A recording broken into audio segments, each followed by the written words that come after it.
Ladies and gentlemen,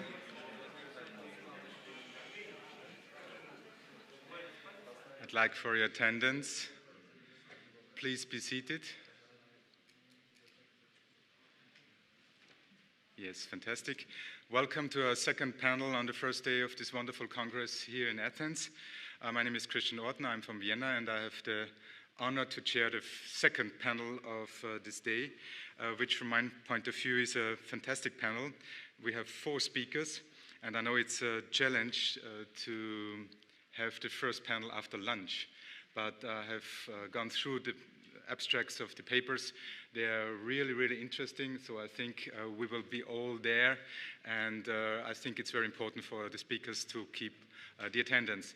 Second, I'd like to ask you to make sure that your mobile phones are switched off, because sometimes it's a little disturbing during a fantastic description of a battle when you have a ringtone which is maybe not suitable. Anyway, so it's 4 speakers. It's a challenge. I'd ask the 4 speakers to keep 20 minutes. We can negotiate afterwards. 20 minutes, and I give you a sign when it's going to the end. And the first speaker I'd like to introduce to you is Professor Vasiliki Lazu. I've pronounced it the right way, I think. She has graduated from history and archaeology. This is very interesting. And not only in Greece, but she also was abroad and teaching there and studying there. She has published articles and books on history and social anthropology. This is quite interesting. I think we should put an emphasis on this also as military historian, because we can good work together. And she's specialized on the period of occupation during World War II, and especially on the civil war in Greece, as far as I know. And she will speak about the female participation, which is, I think, very, very interesting, during the revolution and the struggle of independence in 1821. So, Professor, the floor is yours, and the audience is listening. Thank you, Mr. Chairman. I would like to thank the Greek Commission for giving me the honor to participate in this Congress and congratulate them on the flawless organization. The important anniversaries, such as the 200 years since the outbreak of the Greek Revolution, are always a reason to reflect on historical events, shed light on the degraded aspects, and highlight the interdependence of events, behaviors, and actions. With this presentation, we aspire to contribute to the discussion on the position, role, and participation of women, famous and mainly anonymous, in the Greek Revolution and the struggle of independence. War and revolution, in whatever area they occur, do not favor the female sex. In the history of mankind, these violent and bloody situations are considered a matter for men. One does not have to search in theoretical texts or philosophical quests to find the cause. Politics, the right to politics, has been over time a matter for men for a very long time to our times. This hierarchy of responsibilities and obligations has been uneven in people's course over time. It will probably take many conflicts and struggles to change this sometimes latent, sometimes overt, always unfair discrimination. The Greek Revolution, like all revolutions, raised some hope in this respect. Very little, though, has changed. The liberation of the Greek nation brought few new things to the place of women. In the Greek Revolution and the long struggle that followed, women, with a few exceptions, were what the era defined them to be, mainly victims. Victims of involuntary massacres, bombings, and conflicts. They were refugees. They were charged with seeking food and shelter. They became a commodity in slave markets, prey to war, and they were easily, indifferently, let's say, expendable. Women, along with children and the elderly, were the weak links in every warfare. At a time of intense and continuous military developments and political upheavals, with the boundaries between belligerents and civilians blurred and undistinguishable, women found themselves passively participating in the war adventure. The history books have hardly dealt with them. On the fringes of great events and narratives, we find only traces of their own action and life. That was the rule. Very few women disproved him. These were the women who took part in the active writing of history, who transcended the role of mother, wife, and housewife. These women went out of the houses where they were locked up. They became the ones that carried the ammunition to the soldiers, those that transported materials and repaired the fortifications, the ones that wrapped the wounded with bandages made from their sheets. The women themselves left little evidence for their lives at the time of the struggle. Illiterate, uneducated, and restricted in the house, with a very few exceptions, they did not save moments, thoughts, or feelings. Their voice was recorded only in fragments in the few writings they left or in public documents. Women's stories are both implicit and mediated. In reality, what we seek and what we learn about women is through the writings of the men who lived the events or wrote about them in the immediate post-revolutionary years. The role of women was strictly defined in the first decade of the 19th century. Women did not have access to the new activities that changed the world. It would be unlikely that a woman would be accepted into the commercial circles that progressively accumulated capital. Women were not trusted as merchants. They were not believed to be literate. They did not rule ships. They did not explore worlds. They did not experiment with new machines. They were only useful at the point where the succession was secured, the transfer of title or property. It was a role that in itself subjected them to strict pressures and rules. The passing of an aristocratic title or property to the next generation ought to be uncontroversial. Therefore, a dense net of rules, behaviors, obligations, suspicions, and consequent fears spread over women of the most important social strata. The above did not support any involvement of women with politics, especially with the underground, the romantic, the subversive dimension of the latter. Few women participated in the secret organization that prepared the revolution, named Φιλική Εταιρεία, Friendly Society. Those were either fanariots, bourgeois women from Constantinople or the Danubian hegemonies who managed to break the barriers of their gender through their education, language proficiency, and financial standing. Among them were women with intellectual concerns, intellectuals and translators who maintained literary salons according to the French standards. Another group of female intellectuals consisted of female members of the highly kinetic class of merchants, professionals and intellectuals who provided the primary social basis of the Greek Enlightenment, such as Evanthia Kairi, sister of Theophilos Kairis, the first real woman intellectual in the history of modern Greek letters, Elisaveta Moudjan Martinegu, the first Greek novelist of modern times, and the translator Mithios Sakellariou.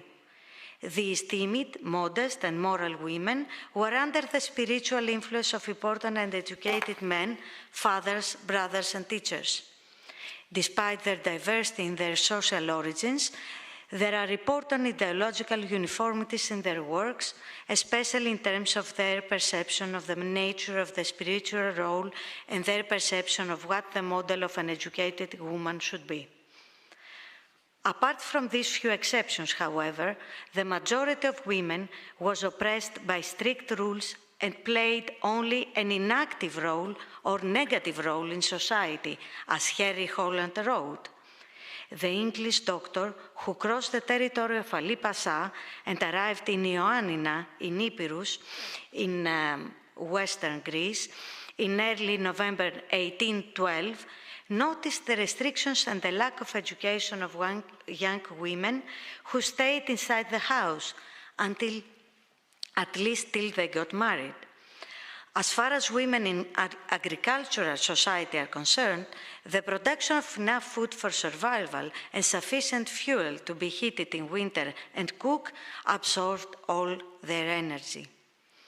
However, despite the limitation and exclusion from social life, the image of the woman fighter was hovering as a reflection on those who participated in the revolution and the struggle for independence. The legend was preserved through the folk songs that glorified the Klefts, the warriors who lived up in the mountain, but also the female members of the family. Common points of the stories were the contribution of women to the war struggle in order to defend the community from the external enemy. The struggle was a priority. It was superior to the family or even the maternal instinct.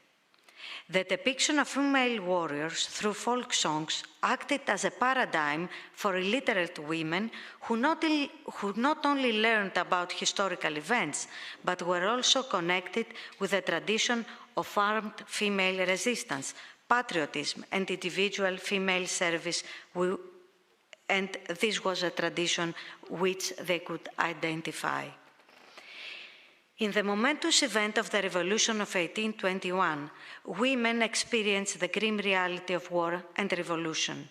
They felt death, fear, and hunger in their skin. In one of the most emblematic episodes of the struggle, the siege of Mesologi in 1824 till 1825, the women came out of their social isolation and actively participated in the defense of the city. Their main occupation was the construction and to repair the wall. Poor women gathered the enemy bullets and were engaged in the dangerous task of making ammunition. They participated in the care of the sick and wounded. They made improvised medicines, manufactured bandages, and offered clothing to those in need. A few women participated in the battles. Apart from their active participation, however, the women in Mesologi experienced, like all the people in the besieged cities, armed and civilians, the everyday life of war. Unceasing bombardment, hunger, deprivations, injuries and deaths made up a painful reality. Every day, women and children were killed by the bombs and bullets of the enemy.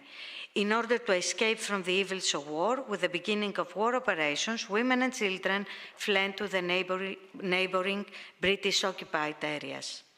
When, after 12 months, the besieged attempted to leave the city, many women were dressed as men.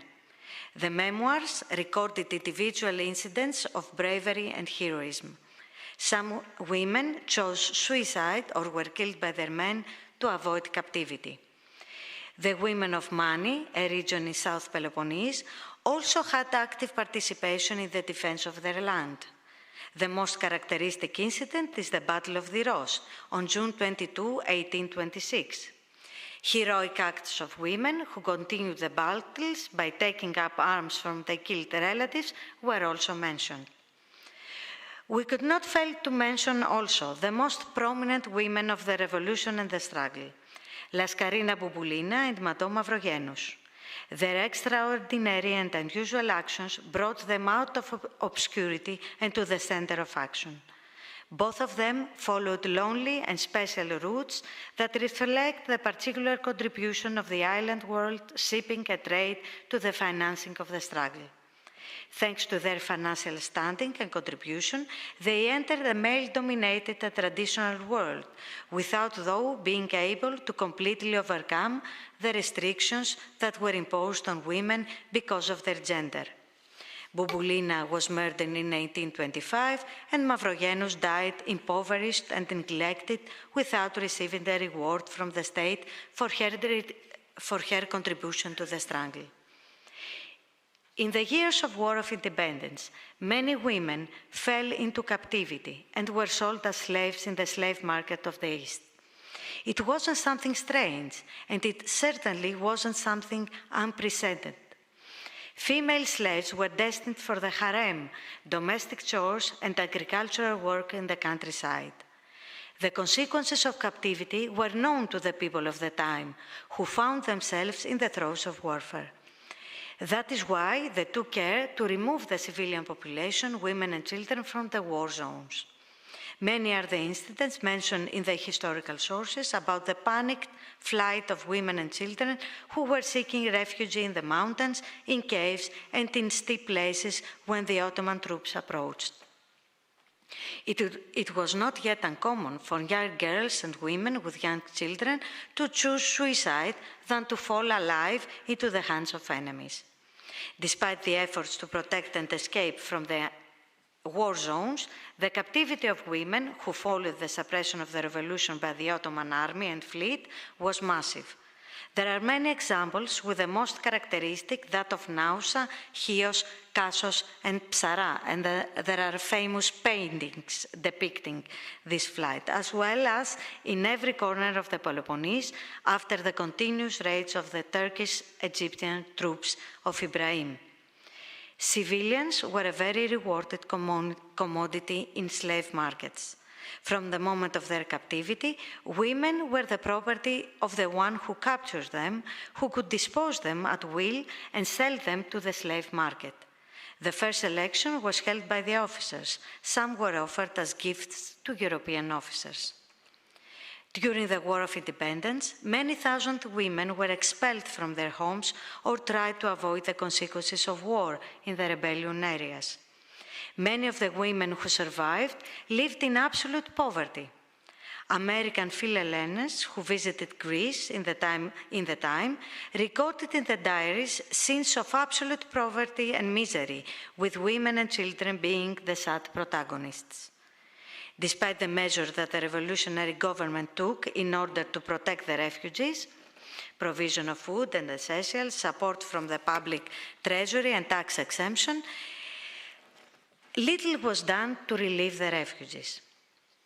I would like to conclude this speech with a small reference to what has changed in the lives of women in the independent Greek state after 1830. The political exclusion of women that existed during the Ottoman period continued. Concepts such as popular sovereignty, equality of citizens, universal suffrage, proclaimed in the constitutions of the struggle, did not concern women. In the new Greek state, in 1864, when the right to universal suffrage was established, the exclusion of women was taken for granted. It was not a subject of debate and was not questioned by anyone. Women were characterized as inactive citizens, as were children, foreigners, spiritually helpless people, and thugs. Women were allowed to vote in Greece in 1952, and only in 1982 they gained full legal equality. History continued to be dominated by male ideas and actions. Thank you.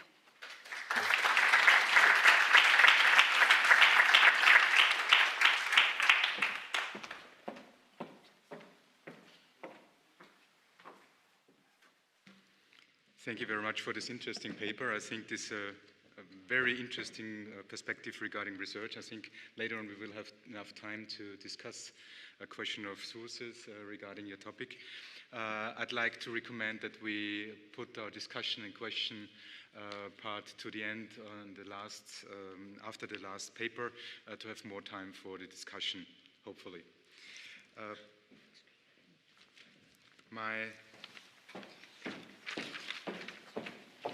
Our next speaker is well known.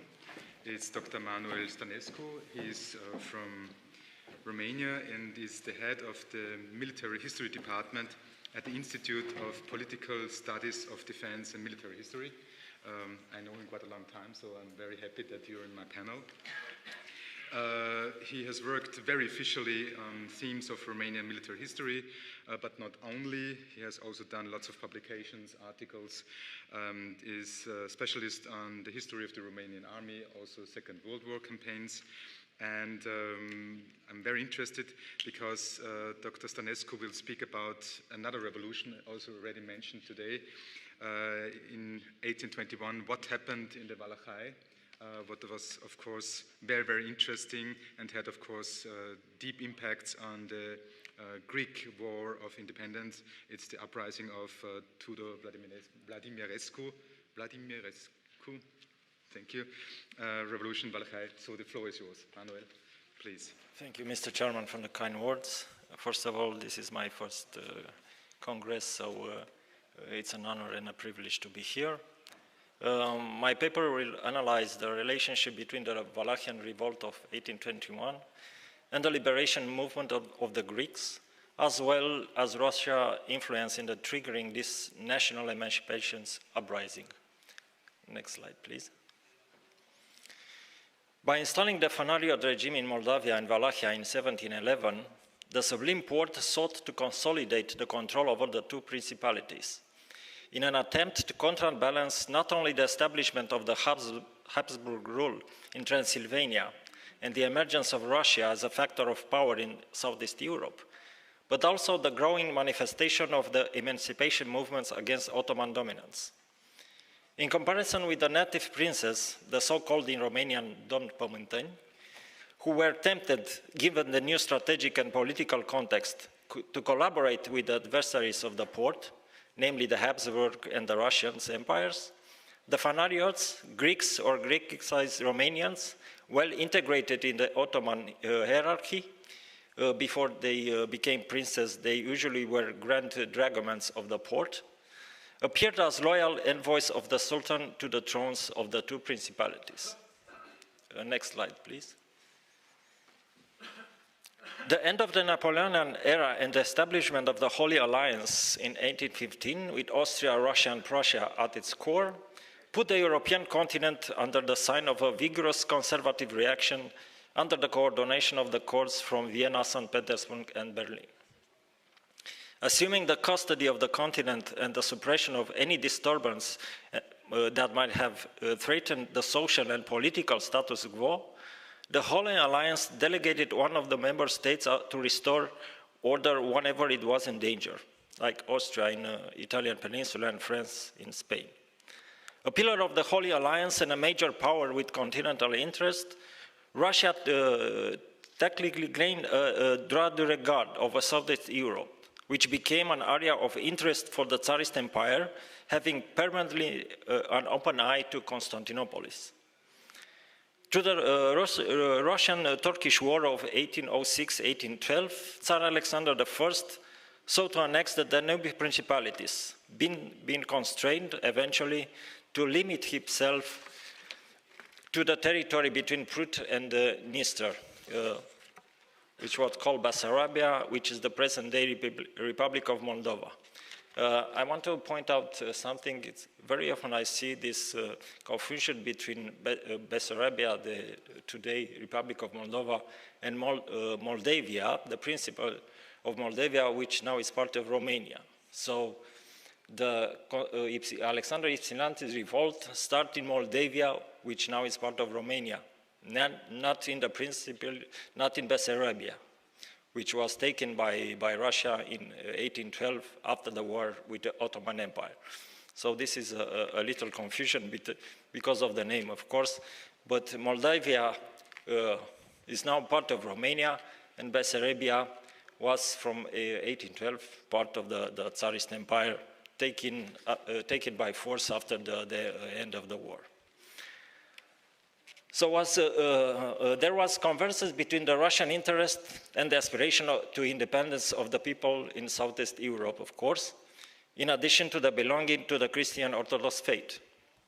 The liberation of the Christian people from the Muslim yoke represents the perfect pretext for the control over the Balkans.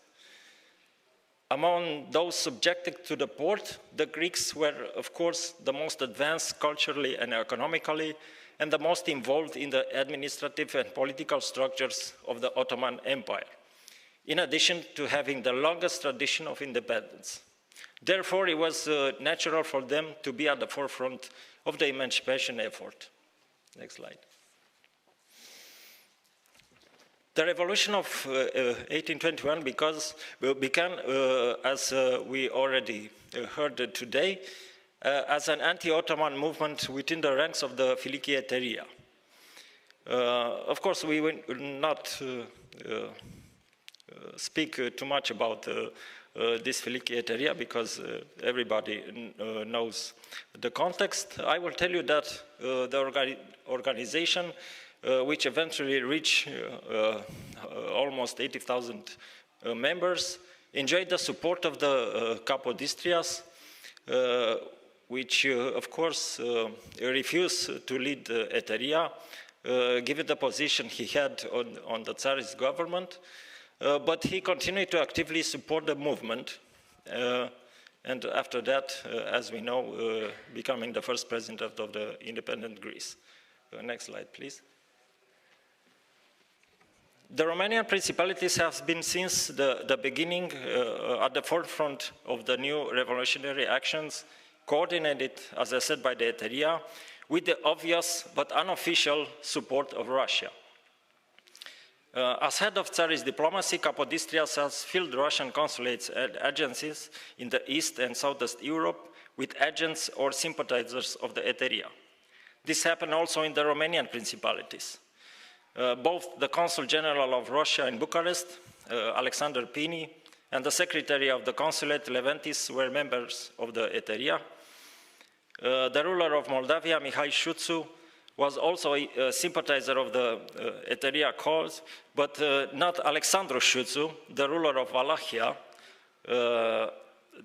and this, the rumor said, bring his end, been poisoned by his doctor. Next slide, please. There is another connection with Eteria, and I'm referring to the Alexander Ypsilantis, the supreme leader of Eteria, who after the refusal of Capodistrias became the head of the fraternity. Alexander Ypsilantis was the son of a former ruler of Wallachia. He was also a general in the Russian army, but also was the Tsar at the camp, which gave his actions, at least apparently, the endorsement of the Moscow, of the Tsarist court. Romanian historiography, because of his involvement in the execution of Tudor Vladimirescu, did not keep him a very favorable image, been considered by the Romanian historians, by mostly, an intriguing, haunted by Byzantine imperial fantasies. Some people said he had planned an action to land in Istanbul, conquer the city, and massacre the Sultan and his family. Next slide, please. Of course, Tudor Vladimirescu is the prominent figure of the revolutionary uprisings of 1821, but his close links with the Eteria and also his own experience as a former officer of the Tsarist army provide him the grounds to assume the leadership of the movement in Wallachia. Next slide, please. In the spring of 1821, the Greek Revolution broke out simultaneously with Tudor's movement in Wallachia. Of course, the general European context was very favorable to these movements of social and national emancipation. The picture being completed by the riots in Cadiz, Piedmont, or Naples. Of course, under the influence of Chancellor Metternich, Tsar Alexander I gave his consent to the Habsburg intervention in southern Italy, which put him in an impossible position in terms of the actions taken by Tudor Vladimirescu and Eteria. As a Slav and an Orthodox, of course, Alexander I could only sympathize with the national emancipation movements of the Serbs, Greeks, and Romanians. An absolute monarch and a signatory of the Holy Alliance, and as a signatory of the Holy Alliance, however, he could not approve of the revolt of some of the Sultan's subjects against their legitimate sovereign. So in 23 of February 1821, the news that Tsar Alexander I did not approve of the actions of Tudor Vladimirescu and Alexander Ypsilantis fell like lightning, and subsequent events were decisively influenced by the Russia non-involvement. Next slide, please. As for the Tudor Vladimirescu, neither the exact date nor the place of his birth is known, but most historians lean towards to the year of 7080 in the small city of Vladimir. Next slide, please. This is an image of the Bucharest at the beginning of the 19th century. Next slide. And this is an image of some soldiers in Tudor's army. This is a Serbian soldier.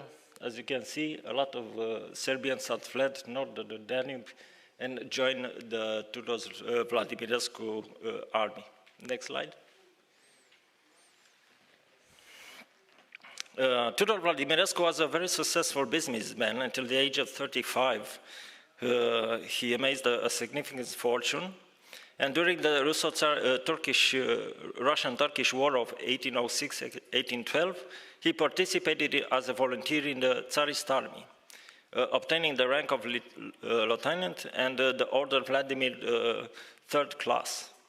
Naturally, he maintained very good relations with the Russian authorities, especially since, according to a document from 1815, he was a resident of Wallachia under the protection of a foreign power, Russia, and in this capacity, it benefited from certain fiscal and jurisdictional facilities.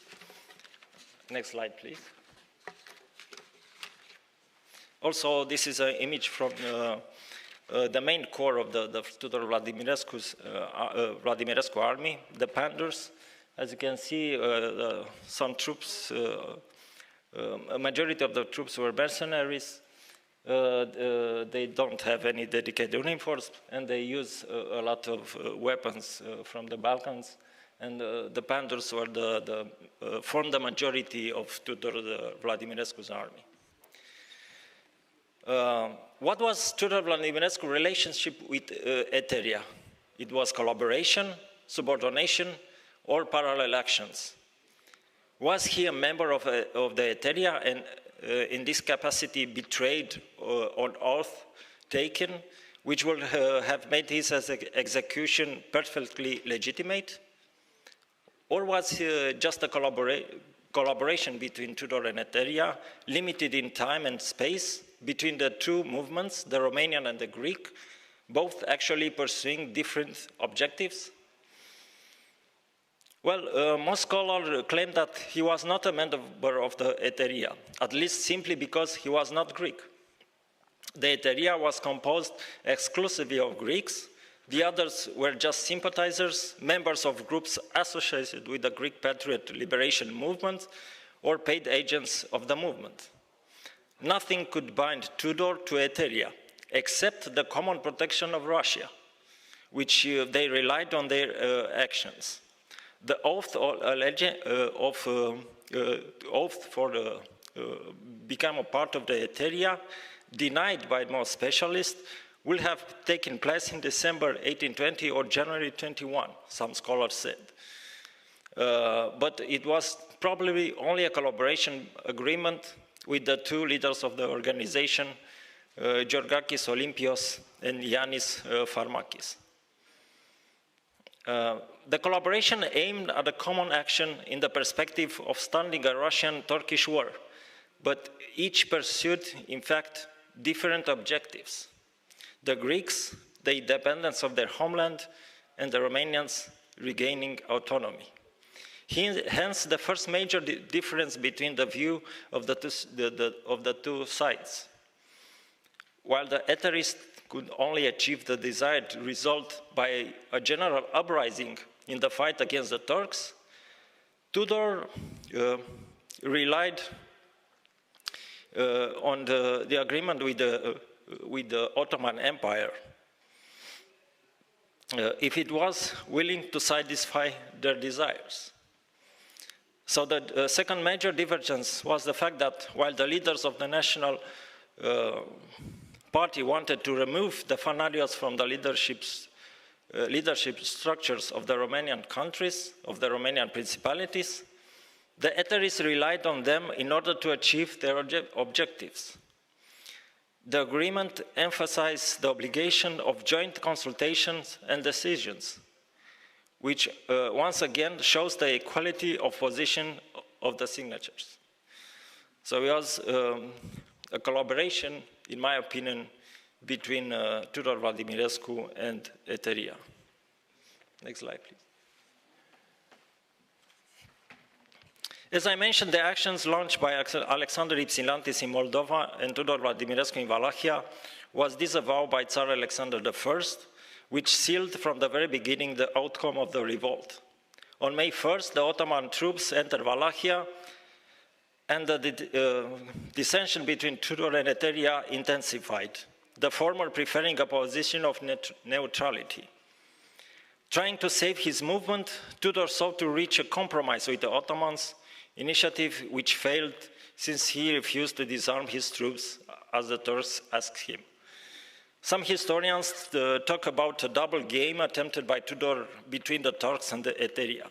In reality, Tudor remained after Russia withdrew its support with no practical solution to avoid the occupation of the country by the Ottoman forces. The leaders of Eteria considered Tudor's actions as an act of betrayal and decided to get rid of him. On the night of May 20 to May 21, Georgakis Olympios, Ypsilanti loyal subordinate, arrested Tudor Vladimirescu right in the middle of his troops. The ease with which he was arrested in front of his own troops can be explained based on several reasons. One of the reasons was that he lost his support among his troops due to the extreme severity with which he tried to impose an iron discipline, including by some arbitrary executions. The fact that the Eteria leaders revealed also his correspondence with the Turks came to increase Tudor's isolation, but also turned some of his followers against him. Next slide. He was assassinated in the night of May 26 to May 27, and his body was thrown into an abandoned well.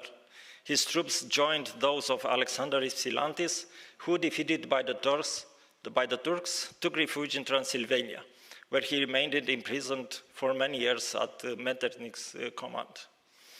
In conclusion, despite the immediate failure of the uprising, Tudor Vladimirescu remains in Romanian history and national consciousness as a leader who ended a painful century, paving the way for a new era of freedom and modernity. One of the most important outcomes was that the Supreme Court was forced, after the uprising, to reintroduce the ruling system based on the native princes instead of an Ariot or Greek rulers. And this was a key request of Tudor's revolutionary program. Without his sacrifice, neither the union of the Romanian principalities in 1859 nor the independence in 1878 would have been possible. Thank you very much for your attention.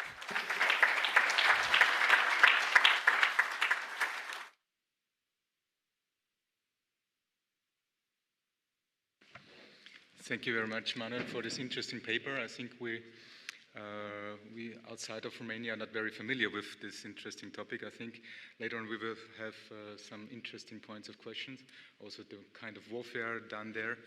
I think very interesting. Thank you also for keeping time. My next paper and speaker, sorry, I have to use my glasses, is Colonel Carlos Alberto Borges da Fonseca. Is a colleague from Portugal, and he's currently the Secretary General of the Portuguese Commission of Military History, and he's a well-experienced soldier. I've gone through your CV, very interesting. He was also the director of the Military Historical Archives, and he's also a specialist in cryptology, very interesting. Maybe some questions afterwards regarding this topic. He was professor at various military education facilities, also the military academy, and done lots of publications. He also had missions to Angola, what is very interesting for us. And Colonel de Fonseca will talk about a Portuguese aspect of the Greek War of Independence, about the general of Portugal serving during this insurrection. So the floor is yours, Colonel. Thank you.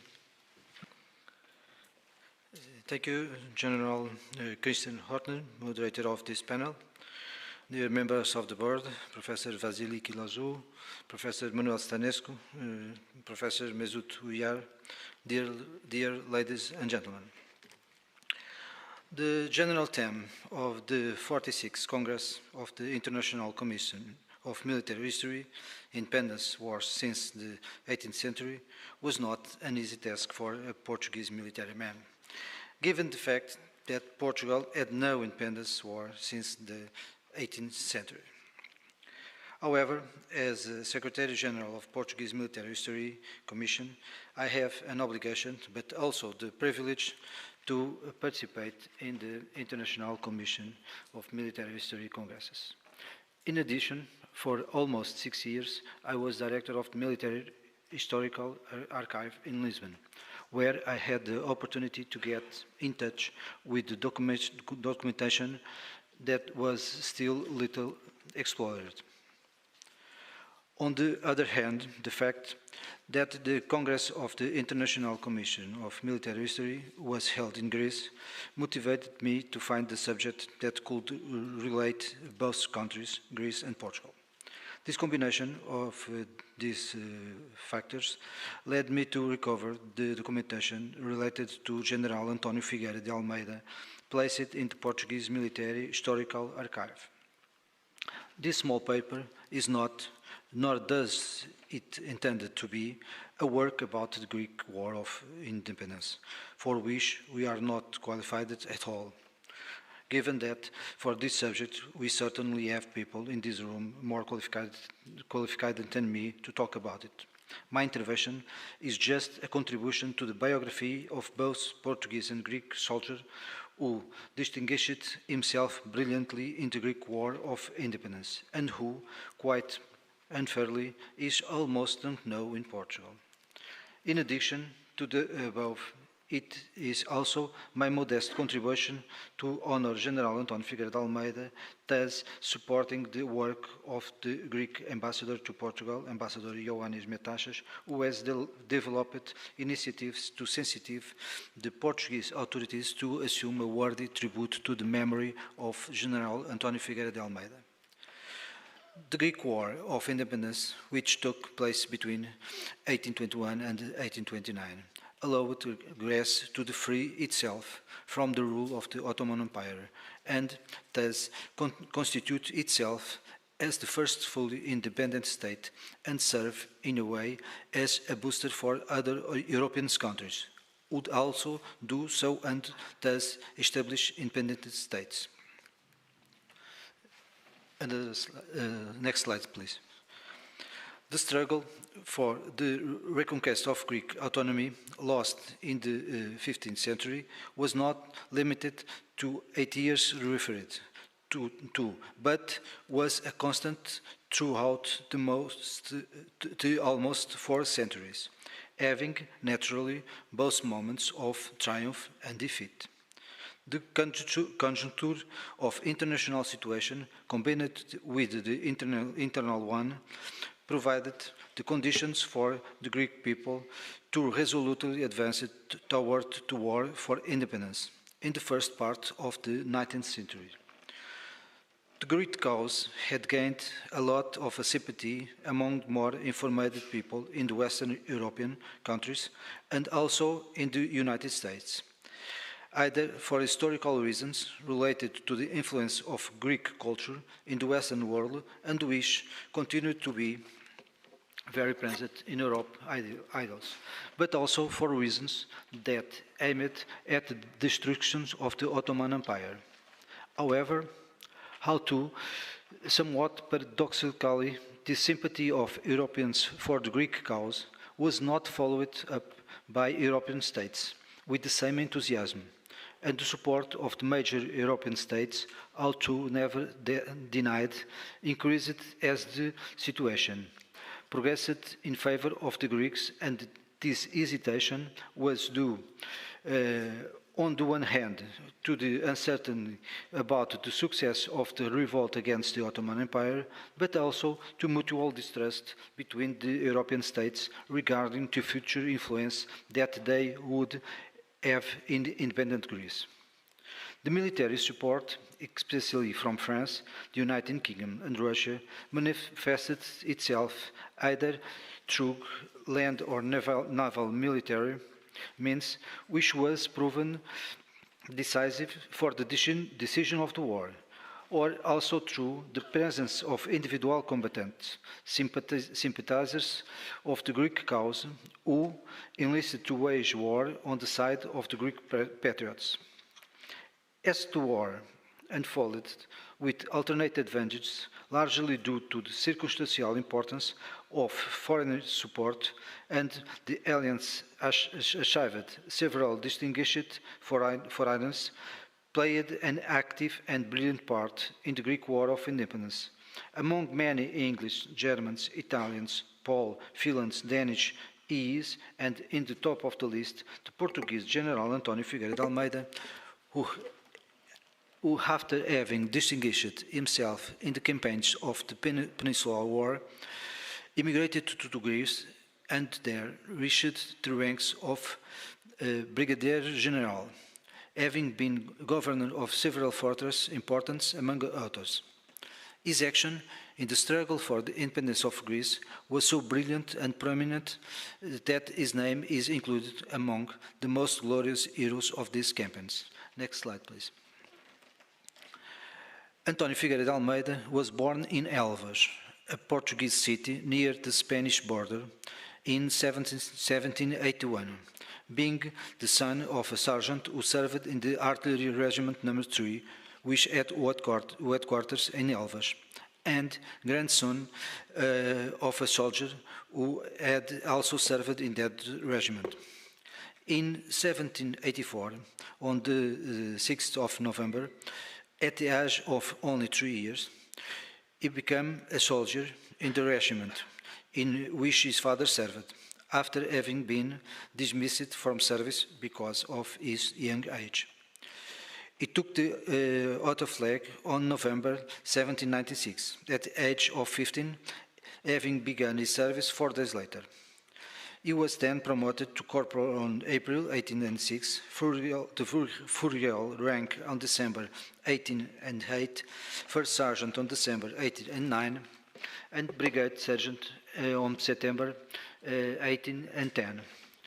We can say that had a normal career progression for the time. He remained in the Artillery Regiment No. 3 until December 1808, when he passed to the Cavalry Regiment No. 8.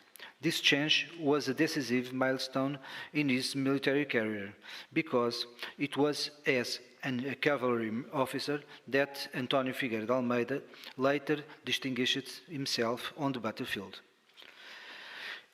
As taking part of this regiment, he carried out the campaigns of the Peninsular War, when Napoleon Bonaparte's troops invaded the Iberian Peninsula, first the Portuguese cavalry, and then integrated the Leal Lusitana Legion and the Royal Volunteer Battalion, units of the Anglo-Portuguese Army commanded by the British General Arthur Wellesley. That was distinguished in the battles of Busaco on September 1810, Fuentes de Honor on May 1811, and in the Battle of Toulouse on April 1814. For his participation on these campaigns, he was included on a list of distinguished people of the Peninsular War Campaign Cross, and was later considered to have the right to use the Medal Cross No. 3. He was considered a good soldier, judging by his commander's assessment. On February 1815, Lieutenant Colonel José Pereira de Lacerda informed him, "I think this brigade sergeant is very good. He is well behaved, serves very well, has a lot of ease, and always respects his superiors very much, for whose reasons even his judgment could be a very good officer. On March 1816, Major Hugh Owen wrote of him in a semi-annual report, "He seems to me very resourceful and quite capable of performing the duties of an assistant." The same officer, on June of that year, stated that if he had not been ill for nearly 2 years, he would have been promoted to that post. By an requirement he made on June 1815, he is concluded that he had been proposed by his commander to, in the rank of second lieutenant, be part of Prince Royal Volunteers Division, which was intended to dispatch to Montevideo, under the commander of the Lieutenant General Carlos Frederico Lecor.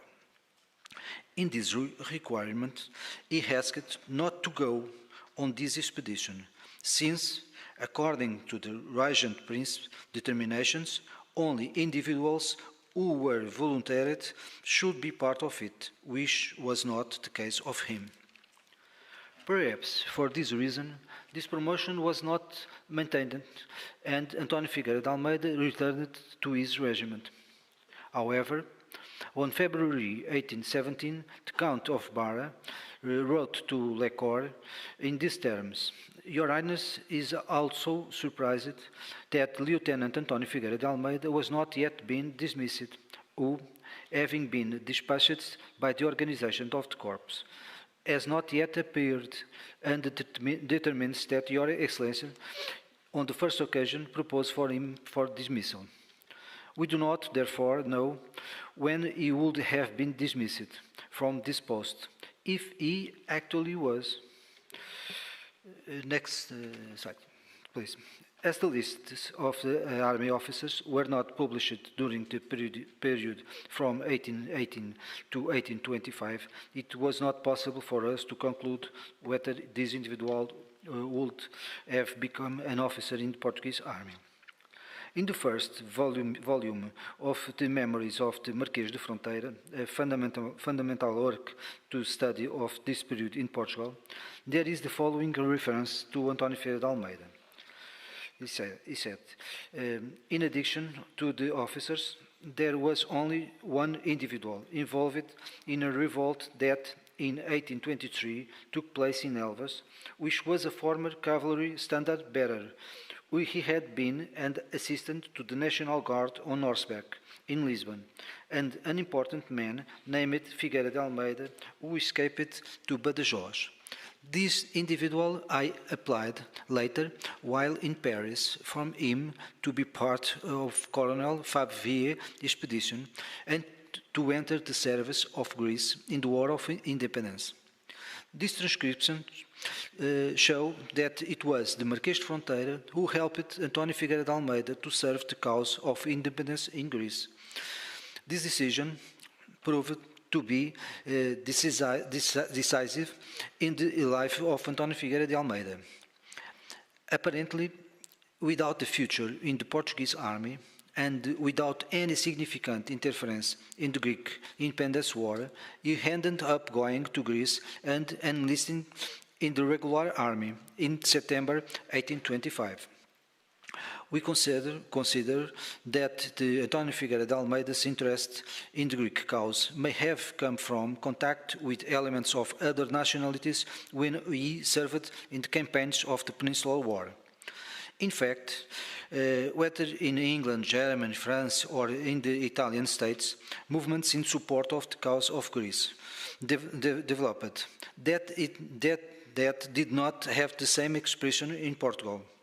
Earlier, however, in 1823, he seems to have fought in Spain as a volunteer in the Liberal Army against the French troops commanded by the Duke of Angoulême. At the time, March 1823, the army corps commanded by Favier was fighting in Caristia. Sometime later, on June 1826, he was appointed colonel of cavalry in place of the Count Renaud de Saint-Jean d'Angely, commander of a regular regiment of that arm. On June 1826, he took part in the attack against the regular Arab army in Tripolitza, with great enthusiasm on both flanks, and hastily formed the squares, which again demonstrated the versatility of António Figueira de Almeida's command, that allowed him to completely defeat the Arab infantry. On July 1826, he took part in the victory at the Battle of Mexmetaga. On that day, 400 Egyptians clashed with military forces sent by Colocotrones, whose mission was to defend that area. António Figueira de Almeida took command of cavalry force with 120 soldiers, some indisciplined, and led it to an unequivocal victory against the enemy forces, and sometime later, in a brilliant attack carried out also by order of Theodoros Kolokotronis against a strong enemy column which was being destroyed. In August 1826, he was at the head of a small cavalry corps that dispersed a square of an Arabian infantry with a magnificent charge of speed and courage. The Ottomans left in the hands of the Greeks hundreds of dead, wounded, and prisoners, while the brave Portuguese colonel lost only 2 of his soldiers and 1 of his officers, a Danish volunteer. This victory of the regular Greek cavalry is considered the only victory of that corps during the revolution. His action received the highest praise from Theodoros Kolokotronis and was also a reason to debate a new use of cavalry within the Greek forces. Then, in January 1827, he participated in the victory of the Greek forces at the Battle of Distorno, and at the end of that year he joined the expedition to Chios, where he served under Fabvier orders, disembarking there on November 1827 at the head of a force of 200 men, 60 horses and 3 cannons and other war material in support of the regular army. Unable to maintain the discipline of his troops, whose disorder was based on the delay in paying soldiers' wages, he withdrew from the army and retired to Chios. After that, he went to Aegina, where he stayed with the governor of Greece, who appointed him on August 1829 inspector of regular cavalry with the mission, among others, of reorganizing it, and on January 1830, military governor of Nafpliou and its forts. In these rules, his contribution to the arrest of Georgiou Mavromichalis, one of the assassins of Kapodristes, in September 1831, who had taken refuge in the house of the French ambassador, thus contributing to the maintenance of public order.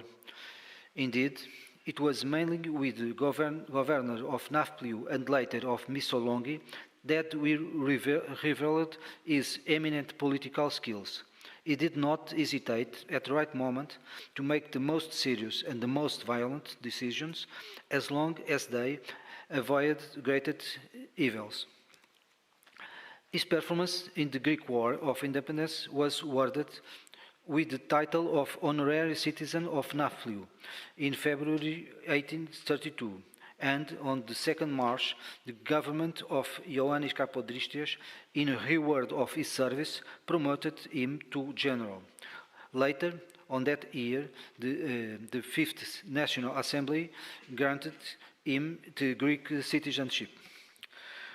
Following the ruling part led by Kapodristes against the Constitutional, he was, by his victory, forced to abandon command of Nafpliou's forts and entrenchments, which were occupied on May 1832 by the French army.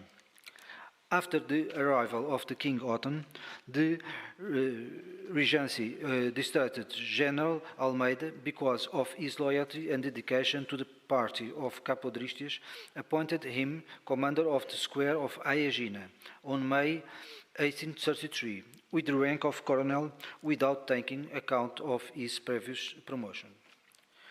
On June 1836, he was appointed military governor of Missolonghi.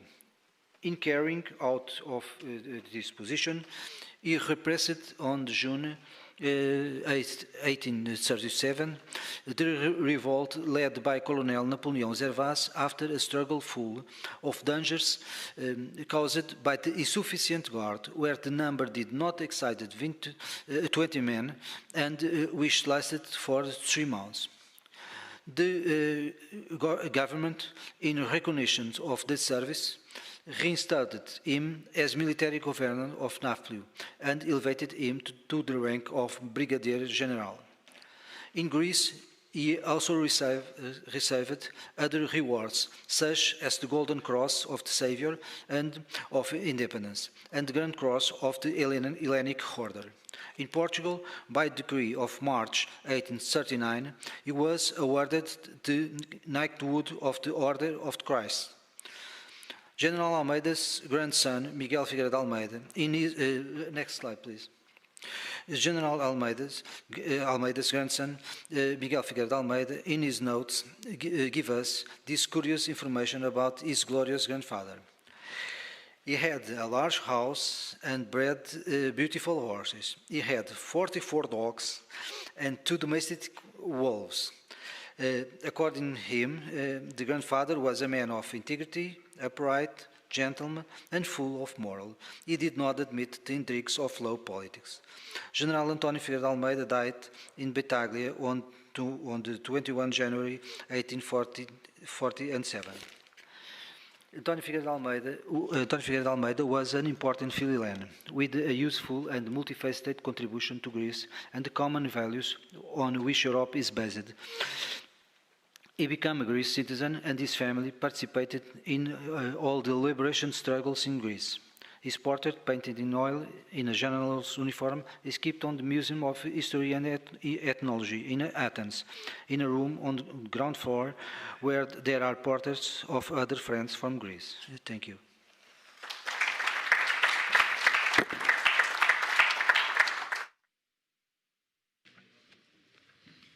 Thank you for your paper, Colonel. It's quite interesting. Some careers could be, let's say, activated by a revolution, because it's quite interesting that he started as a soldier and later on finished his career as a general. So I think it's quite interesting, and maybe we'll have some interesting comments on this afterwards. Now we come to our last speaker, and I'm very proud that we have a paper from the other side, and it's called, I think it's quite interesting, the title of the paper is The Empire Strikes Back, which reminds me of the 5th episode of the Star Wars saga, of course, but it's not. We have a paper of Professor Dr. Mesut Uyar. He's from Turkey. He's currently working as a professor for international relations at the Antalya Bilim University. And he's a career officer. He has served in several national and international missions. He was wounded. He has combat experience, what is very high to estimate. And because of his experiences and knowledge, he was a most wanted teacher and professor at universities and military education facilities.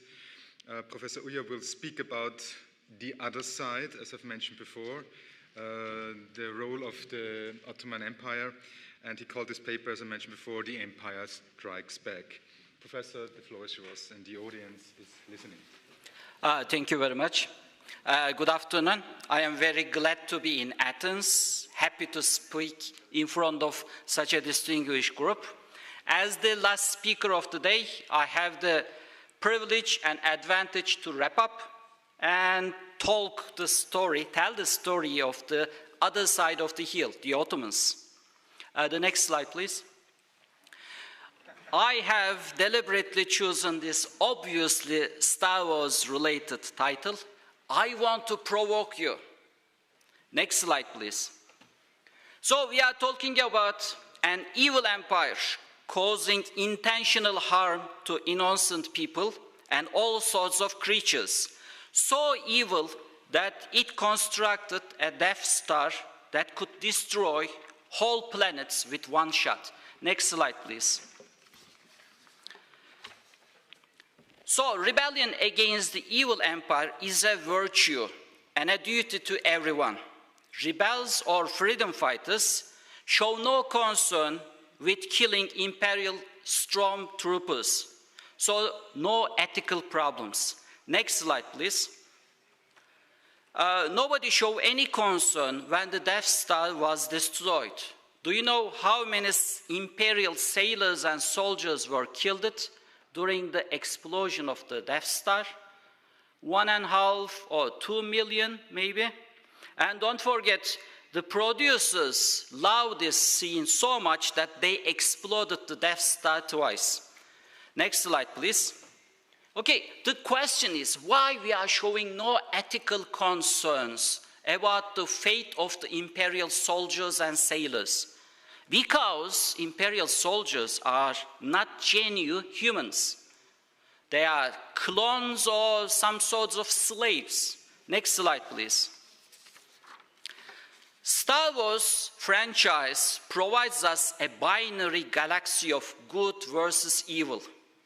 This simplistic view has worked quite well for spectators and made the producers rich, very rich. Next slide, please. But do we have the same luxury to apply this simplistic and obviously wrong perspective and method to the history of the late Ottoman Empire? Ottomans, an evil empire.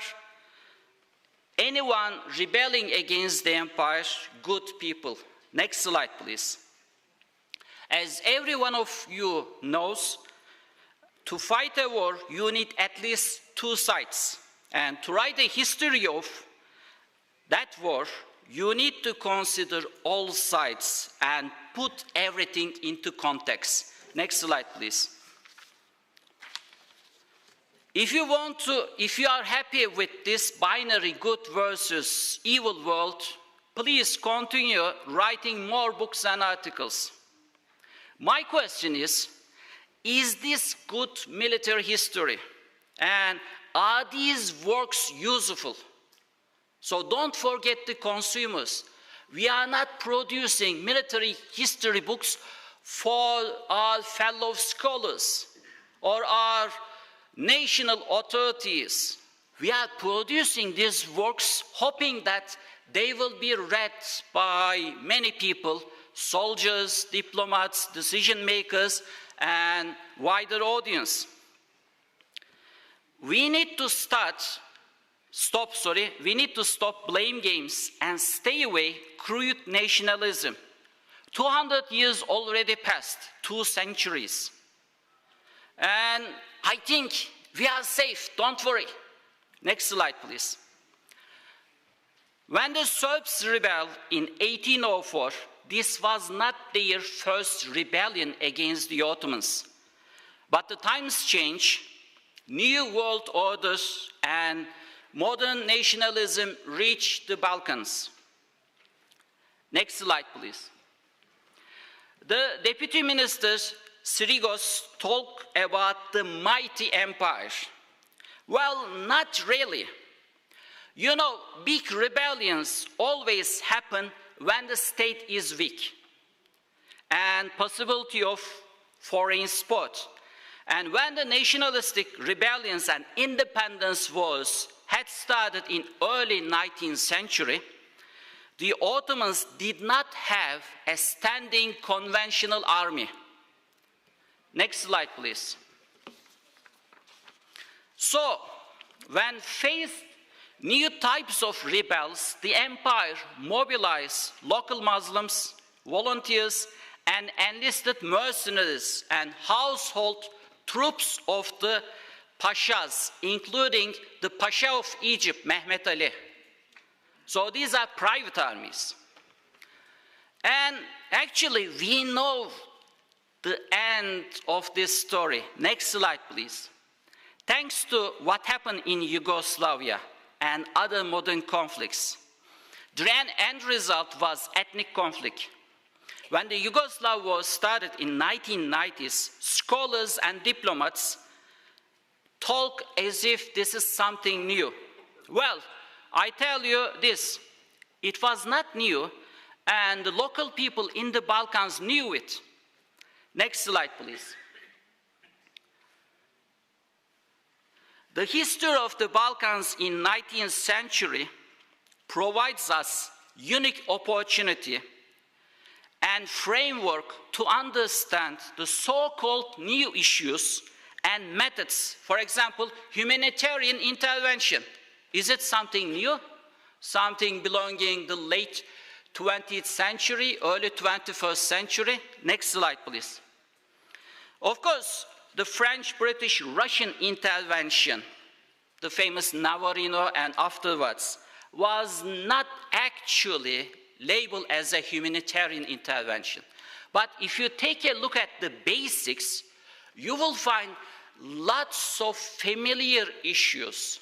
And you will also find out what may go wrong after the intervention. Next slide, please.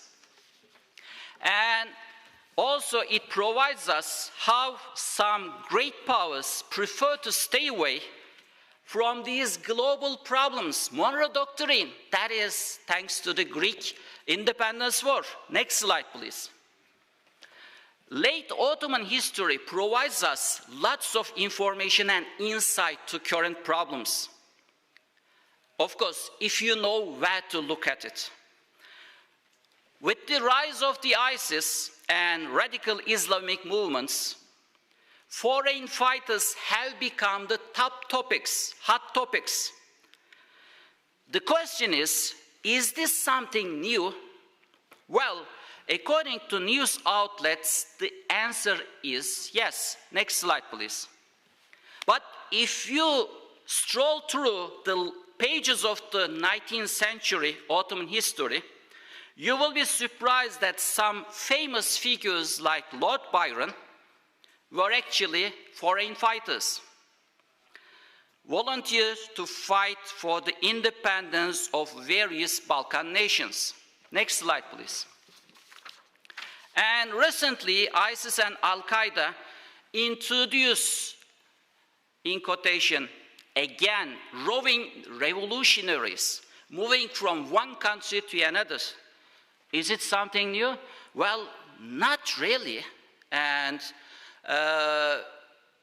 Garibaldi's volunteers, fighters, Garibaldi movement already been covered previously. So I am not saying the current problems happen identically before and the history repeating itself. I am saying that you can able to find lots of familiar issues we are currently discussing within the pages of the late Ottoman history. Next slide, please. Let me give you another example when the peacekeeping was founded. If you take a look at the United Nations webpage in May 1948, and this date is cited in most books and articles. Next slide, please. Or Cretan intervention, 1897, when the European powers intervened to the Cretan conflict. Cretan intervention showed all the shortcomings of peacekeeping and humanitarian intervention, and just compare it with some of the current modern interventions. Next slide, please. Okay, the Ottomans did not have a standing conventional army in 1820s, but they did manage to found one in 1826.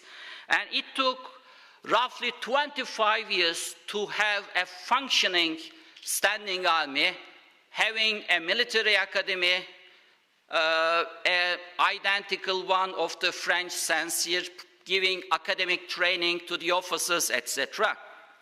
The Ottoman officers had no great difficulty to deal with traditional rebellions or social bandits. Next slide, please. And we don't have many books or articles about them because all of them failed. They didn't succeed. Next slide, please. But the Ottomans face more dangerous rivals, especially the Macedonian revolutionaries, IMRO, Internal Macedonian Revolutionary Organization. As far as I am concerned, IMRO was the first modern guerrilla organization managing to blend ideology with violence. Next slide, please. So the Ottoman officers, the Ottoman army, had to find solution how to deal with modern guerrilla fighters. And they did able to read, they did have an educational background, and they tried to find out similar experiences, especially European nations conducting counterinsurgency operation. Of course, counterinsurgency operation term, coin is something new, but if you take a look at, for example, on the right-hand side, according to you, you will see one of the Ottoman blockhouse constructed in the island of Crete and the British one. The Ottomans even used blockhouse as a term to describe their fortified stations. Next slide, please. And when you employ your conventional army to conduct counterinsurgency operations too long, guess what? You will have difficulty to control your officers because, as the French did in Vietnam and Algeria, the Ottoman government sent the army and let them do whatever they want, paying no attention about the difficulties, frustration. So we have an army fighting against various types of rebels, modern or traditional, all around the empire, many years. Next slide, please. And we need to talk about the side effects of the counterinsurgency operations. Right now, most of the armies, including Turkish armed forces, making use of its conventionally trained officers and army, conducting counterinsurgency years after years. And we have some very bad experiences at hand if you take a look at the Ottoman history. Next slide, please. Okay, the Ottoman counterinsurgency experience is very long. It lasted until the end of the empire. And all of you know about the Lawrence, the Ottoman counterinsurgency operations against the Arab revolt in the Arabian Peninsula. So there are lots of things that can be useful within the Ottoman history if you are looking properly. Next slide, please. Okay, I said at the beginning, first of all, we need to stop blame games. We need to stay away from crude nationalism. We need to do comparative studies. If you treat the Greek independence war in isolation, if you treat the Ottomans, the late Ottomans, complete isolation from the world, from the region, then you are not serving properly for the history. And we need to remember the current problems that our armed forces suffering, our diplomats are suffering, our decision makers having difficulty to answer. The Ottomans were not aliens. It was not a military minority dictatorship. The Ottoman Empire was the last Mediterranean type empire. So if you want to compare the Ottomans, always remember the Romans. It was a multicultural, multi-ethnic empire, and multi-religious, of course. And when it ended, multiculturalism, multi-ethnicity, and multi-religiousity also ended in the Balkans and in the Middle East. There are many lessons learned from the late Ottoman Empire. As I said, if you're able to look properly, and we military historians should make this available to our soldiers, diplomats, decision makers, and wider public by stopping blame games. Next slide, please. Thank you for listening.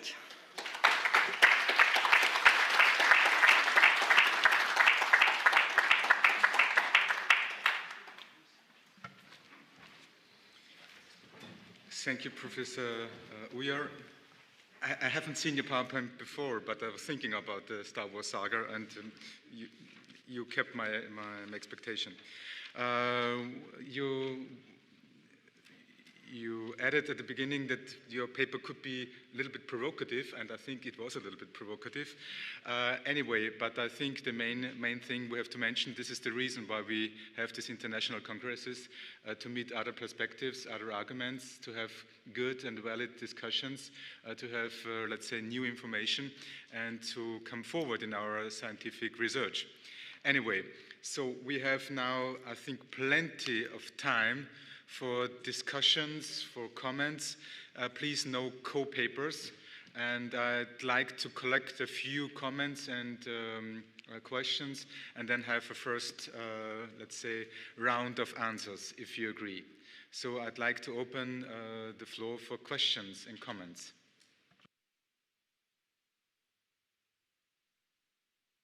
Erwin, please.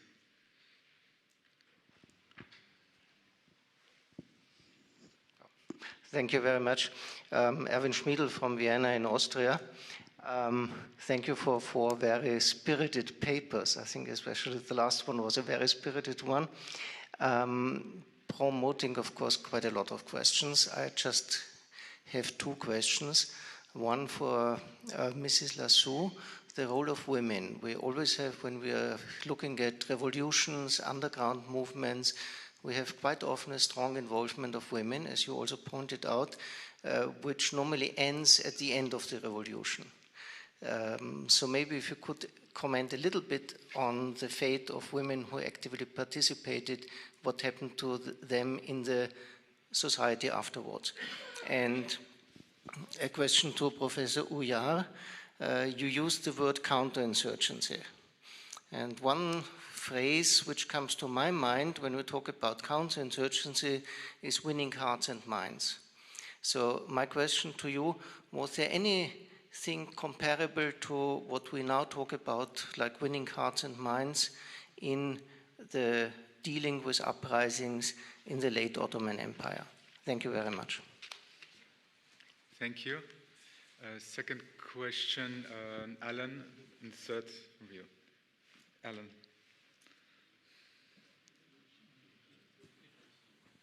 Thank you very much.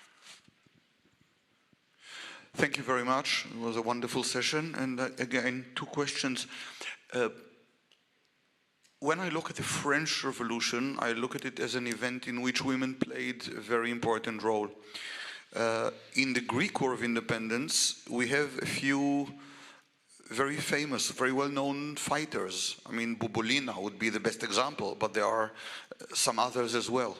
Do you see it in the same light? That you think that women really, or rather, was it the influence of the popular events in Greece, in the islands, etc., from the beginning that influenced the role of women, and for women to take more active part and not just supportive role? And the second question for Professor Uyar, thank you for a wonderful paper. And the question, when we look at the constant wars of Russia and Turkey in the 18th century, I would assume that the Turkish army consisted of regulars. I mean, after all, there were pretty large-scale wars, etc., including the conquest of the Crimea in the 18th century. When was the transition from a more regular sort of army to an army which had no regulars and it was more makeshift, as you described it in the 19th century, and made of various forces. Thank you. We have a third question.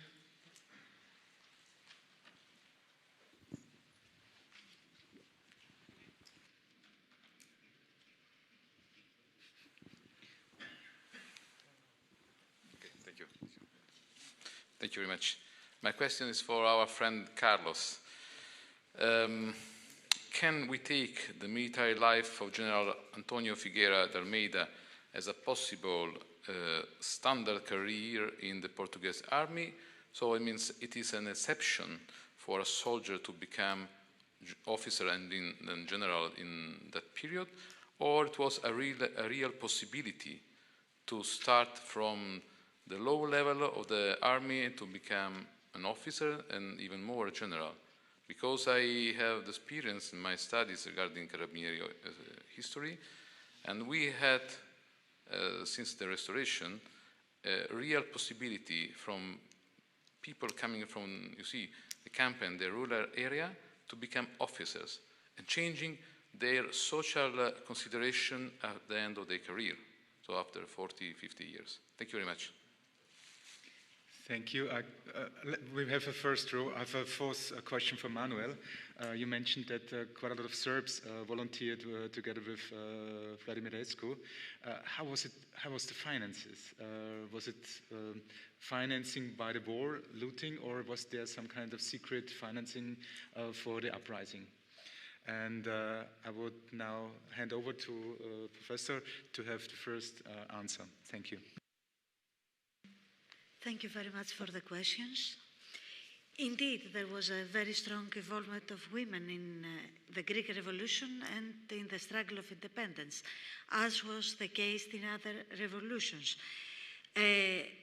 But despite that, after the war, when the modern Greek state was established, women were excluded again from political life and political involvement.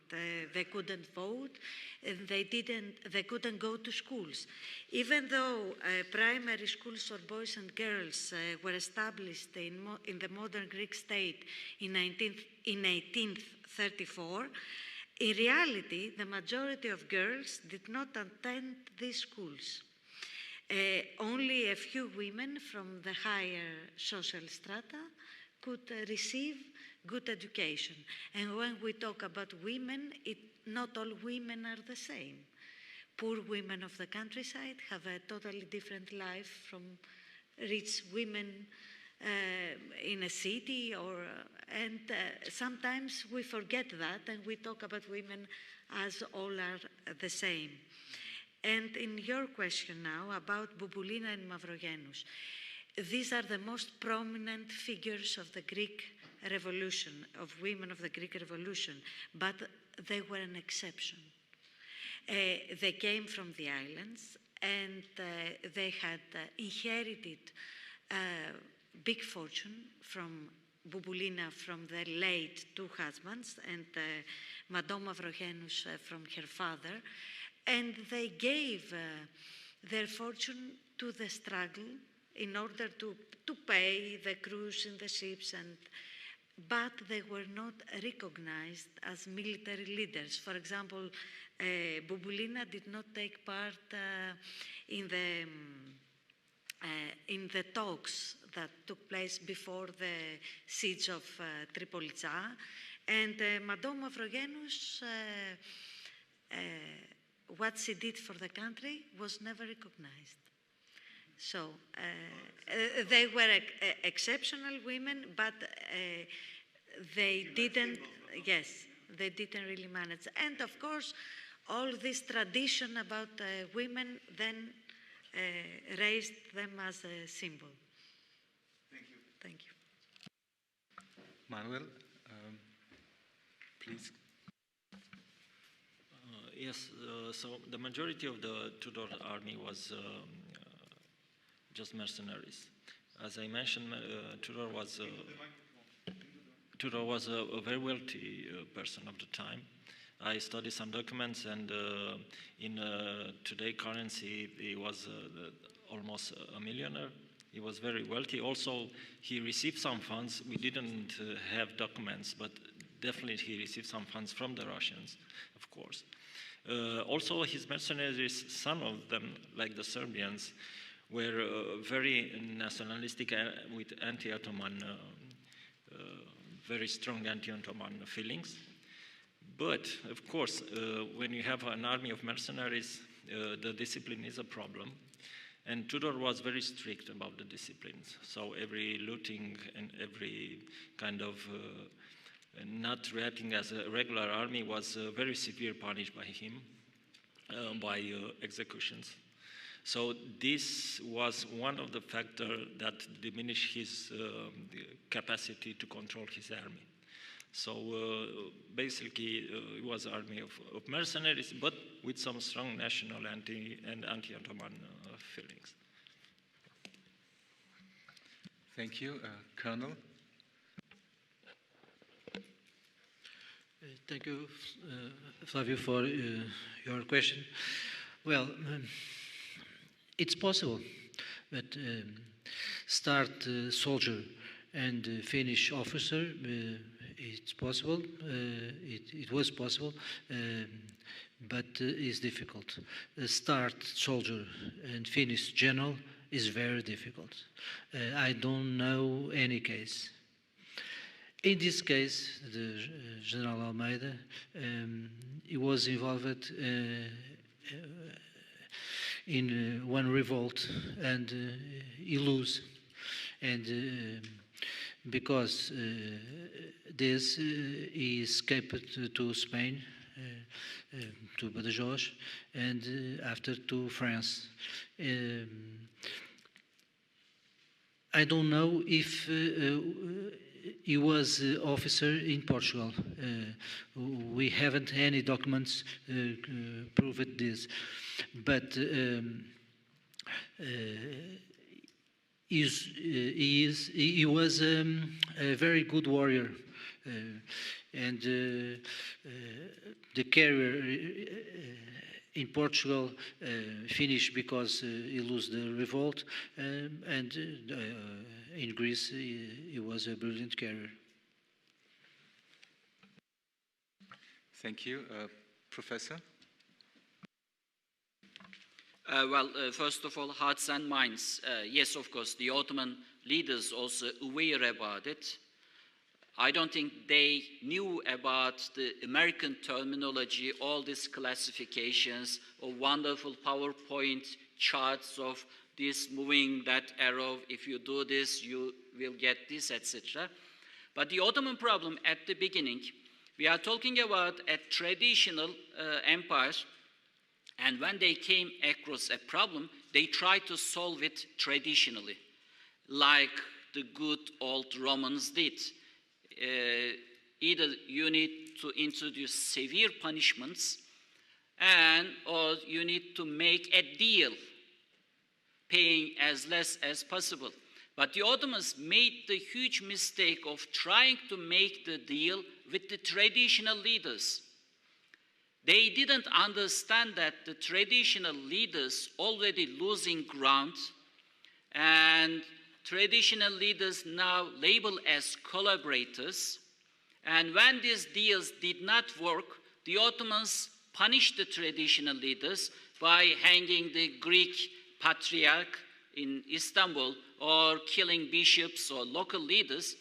And by this means, it reinforced the new leaders more.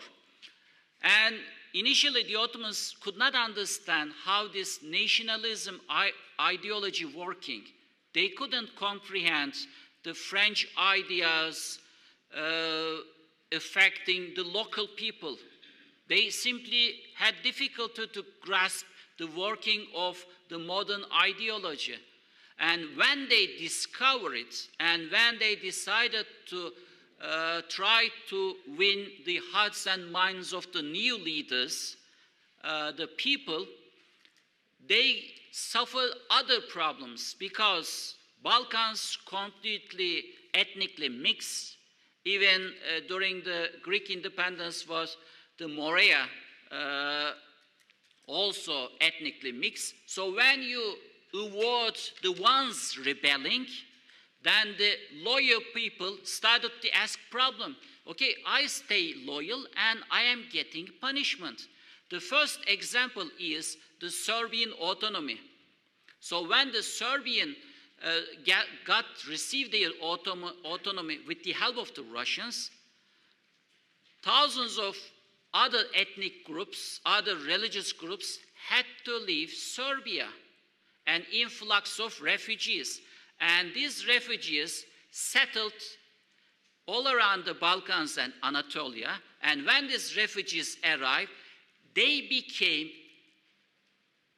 hard loyalists, not wishing to see another immigration. And the Ottoman leaders got into an impasse, something like the Americans got into an impasse in Afghanistan. They did a deal with the traditional leaders, so they couldn't get rid of them. And the traditional leaders became a burden. And the worst thing happened to the Ottomans when the Turks started to become modern nationalistic ideas, getting it. So when your officers, your government functionaries become nationalist in a traditional empire, the end result was something completely dreadful. So the hearts and minds could not be done according to the Ottoman framework. If the Ottomans did that, then they themselves would demolish their empire. And that was what happened at the end of the First World War. Even if the Ottomans would not be defeated, the empire could not be able to stand because the war made the bind between the government and the citizens more loose, more damaging. The second problem, this is the basic issue, because most of the modern literature making use of the Western sources and Western observers. So they label Ottoman chiefs as officers, generals, their followers as armies. But the Ottoman conventional army collapsed completely in the mid-18th century. And that was the reason Selim III, Mahmud II tried to introduce military reforms. The traditional Janissary corps and their allied corps were no longer of any military use. They transformed into a kind of a social economic group having no military capacity but very efficient in politics. So in 1826, Mahmud II, during the Greek independence war, destroyed all the traditional corps and hunted down all the Janissaries. Thousands of them were killed. And he tried to create a European-style army. The Egyptians, Mehmet Ali, did that 20 years before Mahmud II.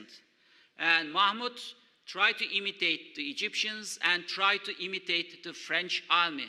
But the problem was, it was very difficult to create an army out of nothing. You need to open the military academies. The military academy opened in 1834, and the first officers graduated in 1846. It took such a long time to train officers. And during the Crimean War, depending upon where the Western observer located, they produced completely conflicting ideas about the Ottoman army. Because at the Balkans and the Crimean Peninsula, the Ottomans made use of conventional forces. So the European observers wrote down praising accounts of the Ottoman military performance. But the Ottoman troops at the Eastern Front, Caucasus, consist mostly of tribal levies, volunteers, and mercenaries. And the verdict about their functioning, completely terrible. And by the way, we talk about mercenaries twice during this panel, do not treat the Balkan mercenaries as the current mercenary definition. The Balkan mercenaries is completely different. It's a traditional category created by the Ottomans. They function completely different from the modern understanding of mercenary. You mean Devshirme? It's all from the time of the Devshirme? No, for example, pandos. Pandos were created by the Ottomans to control the roads, etc. It's a traditional class. So you cannot become a pandur. You born as a pandur. So the local mercenaries, special castes like the Indian warrior castes. Thank you.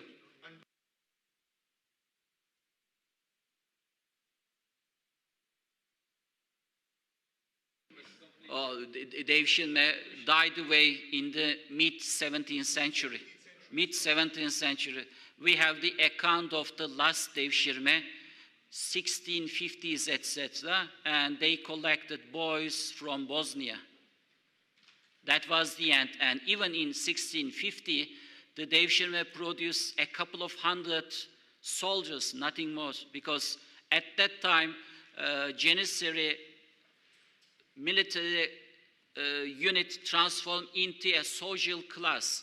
So to become a Yenicheri, you need to born from a Yenicheri father. So from father to son, it transformed into a social class.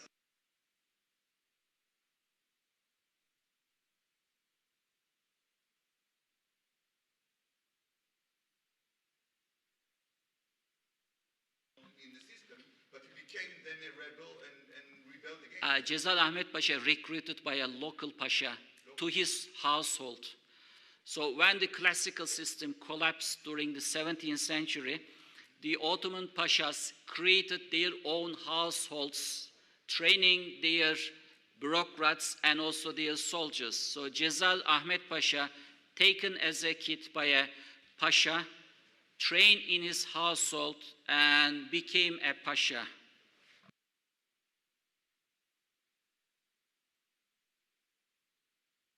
If I may make a small comment on what you said, Professor. In defense, let's say, of the Greek historiography of the Greek Revolution and the War of Independence. Of course, we have to look at both sides. This is elementary in history. We tend to forget it sometimes when we write about our own ethnic, let's say, history. We tend to forget it, but it's basic in historical science to look at both sides. And in the last 5 to 10 years, let's say, there are many books published in Greek which are based on Ottoman sources. There is, of course, the great barrier of the old Ottoman writing, and which prevents some Greek scholars to read Ottoman sources, but in the last few years there are many books published and which are based on Ottoman sources. And of course there is a big discussion also in Greek historical circles about episodes of the struggle. Let's say the most well-known is the siege of Tripolitsa, where the Greek revolutionary troops did some killings, atrocities, and let's say brutalities. But this is the definition of war. And of course, there were Ottomans who were massacred and killed. And as far as women are concerned, in the siege of Tripolitsa, many women were killed or sold as slaves and became refugees. So I agree with you that it's a different thing when we talk about ethnic, let's say nationalistic history, and history as historical science, as science. That okay, if you remember, I show ethnic conflict, and I try to tell why the Greek independence was transformed into an ethnic conflict from the Ottoman perspective, because the Ottomans did not make use of conventional army. So they simply unable to control the troops under their command. But don't forget, when the ethnic conflict ended, the winning side, the winners always try to cleanse up everything. And we witnessed that during 1990s. And that was an ethnic cleansing. Of course, we can talk about how many people the Turks killed it, how many people the Greeks killed it, etc. You may give me example about the Turkish atrocities. I can give you a list of Greek atrocities, but the end result is ethnic cleansing. What I am saying is, right now, we need to stop blame games. 200 years already passed. And we need to do collaborative works. So if you have difficulty to make use of Ottoman sources, then invite Turkish scholars. Let's work together. I can read Ottoman, and I can even provide you very damaging accounts of the Ottoman performance. There is a wonderful diary of an Ottoman mercenary soldier. He was recruited from the eastern Anatolia, and he wrote down in a very simple, naive language what he did during his service. And at the end of his service, the Ottoman army was defeated. We lost Morea, etc. Greece became independent, and this guy returned back to his town with 2 Greek wives he captured, and he felt himself very happy. He earned lots of money, and he returned back with 2 wives. So the issue is, 200 years already passed, and I am telling that the late Ottoman history provides us wonderful lessons learned for our current problems. I mean, crude nationalism would not work. Of course, getting rid of nationalism out of history is difficult.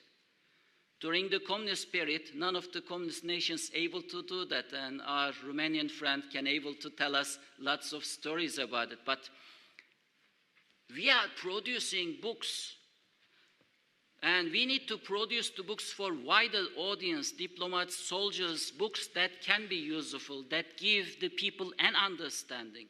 Okay. I think the magic word is international cooperation and international scholarship. I think this is the important thing. I got one question there.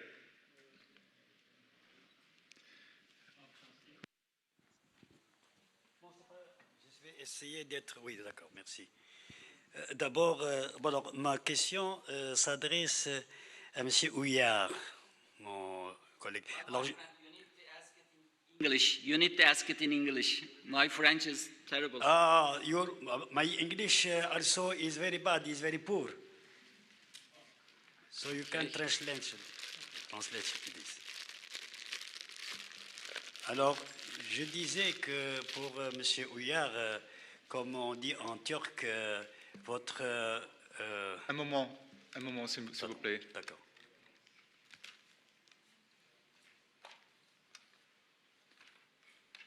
French is your English is best than my English, because my English is very bad, very poor. Okay? Okay. On dit en Turquie, quand c'est bien, c'est excellent, votre communication, vous dites çok güzel. Ok, merci beaucoup. Alors, ma question, c'est 2 petites questions. La première, c'est votre présentation assez divertissante, agréable. Et il y a bien sûr un côté futuriste et hollywoodien. Film, donc je vais parler un petit peu de Laurence d'Arabie. C'est un film extraordinaire que nous connaissons tous, Laurence d'Arabie. Je voudrais savoir pour les Ottomans, officiellement, comment on voyait Laurence d'Arabie. Quand il est venu, son rôle qu'il a joué en Arabie Saoudite, dans les pays du Golfe, concernant la révolution arabe, golfe, pour la libéralisation, pour la liberté, et l'autonomie des Arabes. Quelle est la vision, l'attitude, la stratégie ottomane? Ça, c'est la première question pour faire face à la Lawrence d'Arabie, donc pour faire face à l'initiative, disons, anglaise, puisqu'il était, comme vous le savez, il a joué un rôle dans ce sens-là. Deuxième question, ce qui me paraît beaucoup plus importante, c'est quoi? C'est que vous savez, on a toujours essayé de diaboliser, on l'a vu ce matin, et dans bien des sources occidentales, diaboliser, si vous voulez, la présence ottomane coloniale, n'est-ce pas, et l'empire colonial ottoman. Diaboliser, il y a eu une alliance européenne contre l'occupation ottomane. Mais pourtant, il y a aussi l'empire colonial français, l'empire colonial anglais. Et il paraît que les historiens ont plus diabolisé l'empire colonial ottoman que les deux empires coloniaux, français et anglais. Est-ce que l'empire ottoman a également apporté des réalisations, un apport, une valeur ajoutée socio-économique, culturelle aux pays occupés également, comme la France également a apporté beaucoup de choses positives aux pays africains, asiatiques qu'elle occupait, l'Angleterre aussi. Quel est l'apport de l'Empire ottoman? Et puis le rôle de l'islam aussi, parce qu'on a vu que effectivement dans l'Empire ottoman c'était l'islam. Est-ce que l'islam a joué également un quelque rôle positif dans votre présence coloniale? Et merci.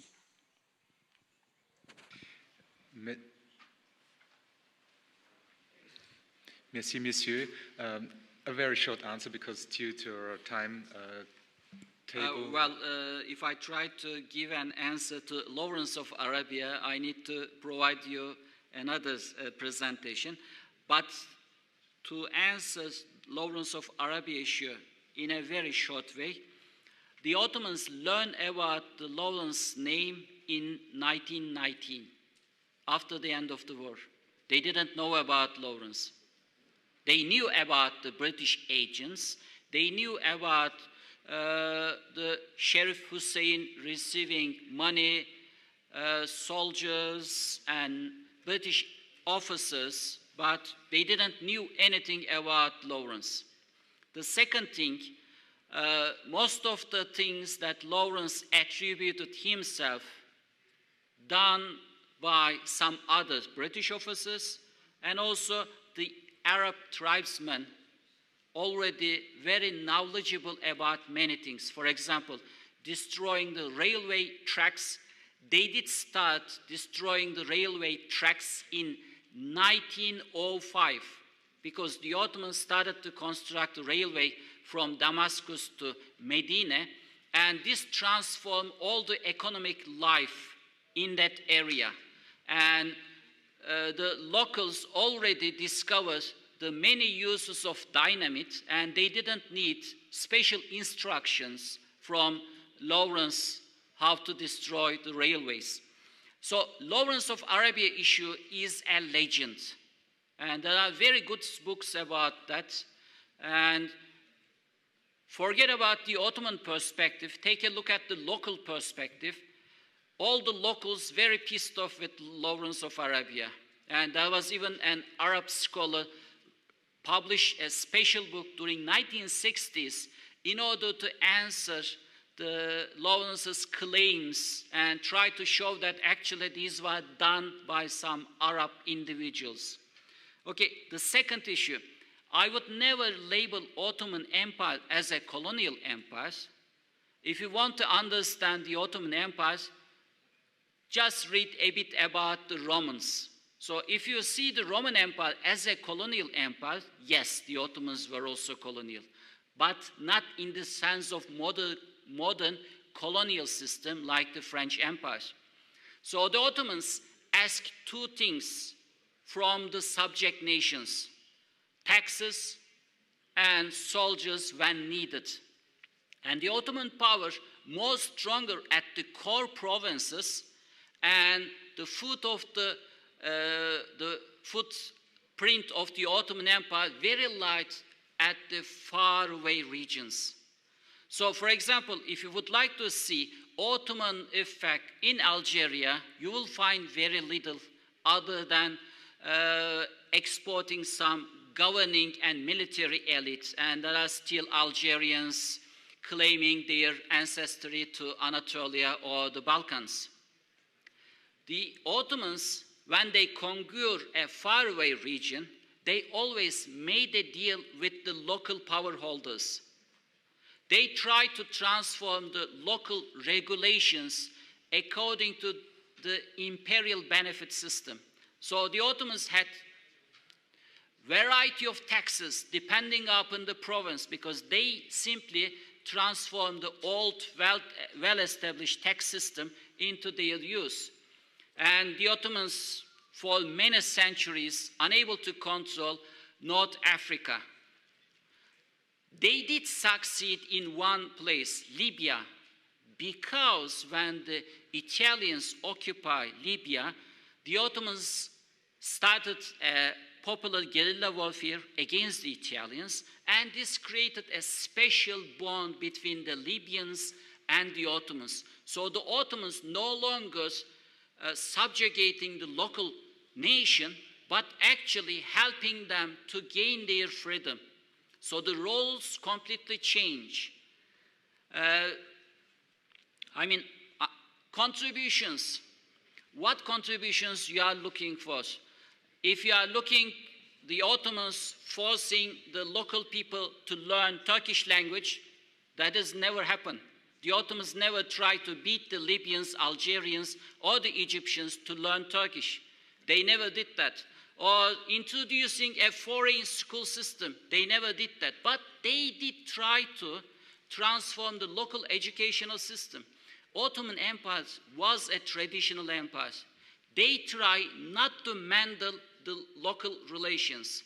So depending upon the province you visit during the Ottoman period, you would see completely different phases of the empire.